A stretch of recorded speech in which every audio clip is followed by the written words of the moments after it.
চলতি বছরকে গণতান্ত্রিক উত্তরণের বছর বলে মন্তব্য করেছেন দুদক চেয়ারম্যান আব্দুল মোমেন।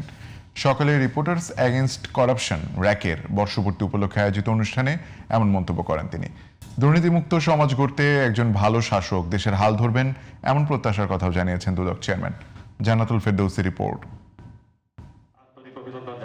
21 পেরিয়ে 22 বছরে পা দিল দুর্নীতি দমন ও অনুসন্ধানী সাংবাদিকতার সংগঠন রিপোর্টার্স এগেইনস্ট করাপশন র্যাব। রোববার এই উপলক্ষে দুদক ও র্যাকের যৌথ উদ্যোগে দুদকের মিডিয়া সেন্টারে কেক কেটে বর্ষপূর্তির আয়োজন করা হয়। এতে অংশ নিয়ে দুদকের চেয়ারম্যান আব্দুল মোমেন বলেন, এবছর গণতন্ত্র উত্তরণের বছর। আগামীতে দুর্নীতিমুক্ত সমাজ করতে একজন ভালো শাসক দেশের হাল ধরবেন বলে প্রত্যাশা তার। এই বছরটা 2026 আমাদের এ দেশের জন্য বিশেষভাবে স্মরণীয় হয়ে থাকবে।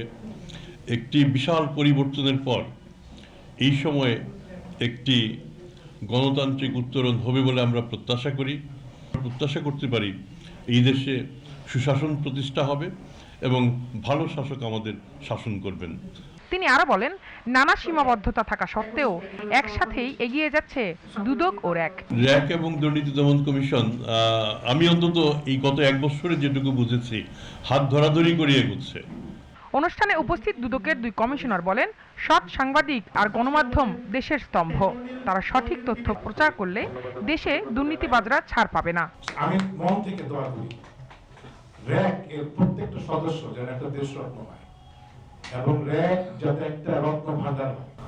দুর্নীতি যিনি করেছেন তিনি বিচারের আওতায় আসছেন এবং আমরা যাদের তদন্ত করে মামলা অনুসন্ধান করে মামলা রুজু করছি, এটা সমাজের কাছে একটা বিরাট মেসেজ যে অন্যায় করে কেউ পার পাবে না। র্যাকের সাধারণ সম্পাদক তাবারুল হকের সঞ্চালনায় সংগঠনটির সর্বাঙ্গীন শুভকামনা জানিয়ে বক্তব্য রাখেন সংগঠনের সভাপতি শাফিউদ্দিন।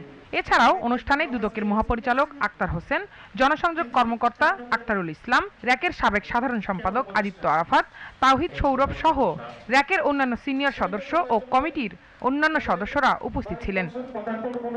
জান্নাতুল ফেরদৌসী, জিটিভি নিউজ, ঢাকা।